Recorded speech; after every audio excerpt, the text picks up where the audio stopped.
সকলকে সশ্রদ্ধ জয়গুরু জানিয়ে শুরু করছি আজকের পাঠ। শ্রী শ্রী বাবামণি তাঁর অখণ্ড সংহিতাতে ওঙ্কার সম্বন্ধে কি বলেছেন তাই আজকের বিষয়। অখণ্ড সংহিতা পঞ্চদশ খণ্ড। আচণ্ডাল ব্রাহ্মণে ওঙ্কার গীতি। অপর এক পত্রলেখকের পত্রের উত্তরে শ্রী শ্রী বাবামণি লিখিলেন, আমি 2-1 মাস মধ্যে তোমাদের অঞ্চলে তোমার গুরুভ্রাতা শ্রীমান এর গৃহে হয়তো আসিব। কবে আসিতে পারি তারিখ শ্রীমানের নিকট খোঁজ নিয়া জানিবে। সেই সময়ে নিজের ভাবের অনুকূল আধ্যাত্মিক পন্থী যুবকদের লইয়া আমার সহিত সাক্ষাৎ করিও এবং মধুর হরিওম কীর্তনে আকাশ বাতাস পবিত্র করিয়া আমার প্রাণ মন বিনোদন করিও। হরিওম কীর্তনের মধুময় আনন্দে যে যোগদান করে সে আমাকে বিপুল এবং বিমল আনন্দ প্রদান করে। তোমরা যে যেখানে আছো সর্বজীবের সর্ববর্ণের মধ্যে নিরঙ্কুশ মিলন ও সৌহার্দ্য স্থাপনের উপায় স্বরূপে মঙ্গলময় হরিওম কীর্তনের প্রথাকে স্বীকার ও গ্রহণ করো। আচণ্ডাল ব্রাহ্মণেরে ওঙ্কারের মহামন্ত্র গানে জাগাও জাগাও আজি ব্রহ্ম গায়ত্রীর মহাতানে।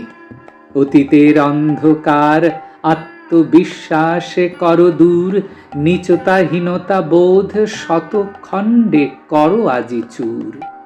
বীর্যবান ব্রাহ্মণের তপস্যার কুণ্ঠাহীন বল ছোট বড় সকলের মর্ম দেশ করুক নির্মল। ঋষি মহর্ষির সুত ঋষি তুল্য তপপুঞ্জ হোক, স্বর্গের নন্দন শোভা লভুক কদর্য মর্তলোক। শোক তাপ জর্জরিত প্রত্যেকের হৃদয় কন্দরে মৃত্যুহীন পারিজাত ফুটুক আজি থরে থরে। অখণ্ড সংহিতা ষষ্ঠ খণ্ড।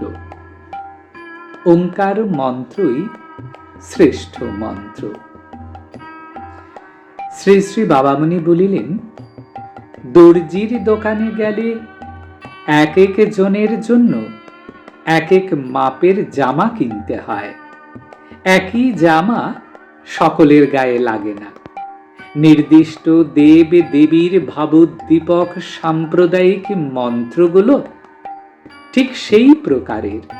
একজনের মন্ত্র দিয়ে আরেকজনের কাজে চলে না।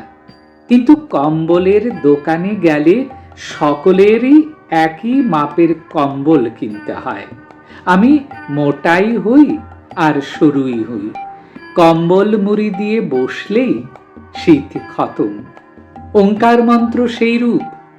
সাকারে বা নিরাকারে যে ভাবেই যে ভগবানকে ভজনা করুক, একই মন্ত্রে সকলের কাজ হবে। শুধু তাই নয়, দর্জির দোকানের জামাকে কখনো পরবার কাপড়, কখনো বিছানার তোষক, কখনো জপের আসন রূপে ব্যবহার করা যায় না। কিন্তু কম্বলকে সব রূপেই ব্যবহার করা যায়। ওঙ্কার ব্যতীত অপরাপর প্রায় সব মন্ত্রই দ্বৈতভাবে সাধন করতে হবে। অদ্বৈত সাধন চলে না। কিন্তু ওঙ্কার মন্ত্রে দ্বৈত ভাব অদ্বৈত ভাব সব ভাবেই ভগবানকে ডাকা যায়। ওঙ্কারই সর্বমন্ত্রের প্রাণ। শ্রীযুক্ত রেবতী মোহন রায় কতিপয় প্রশ্ন করিলেন। তদুত্তরে শ্রী শ্রী বাবামণি বলিলেন, সব নামেই ওঙ্কার প্রচ্ছন্ন।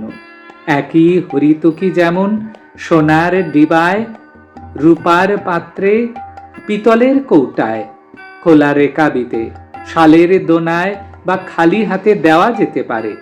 পাত্রটা কিসের তা প্রধান নয়, প্রধান হচ্ছে পাত্রটায় করে কি দেওয়া হচ্ছে।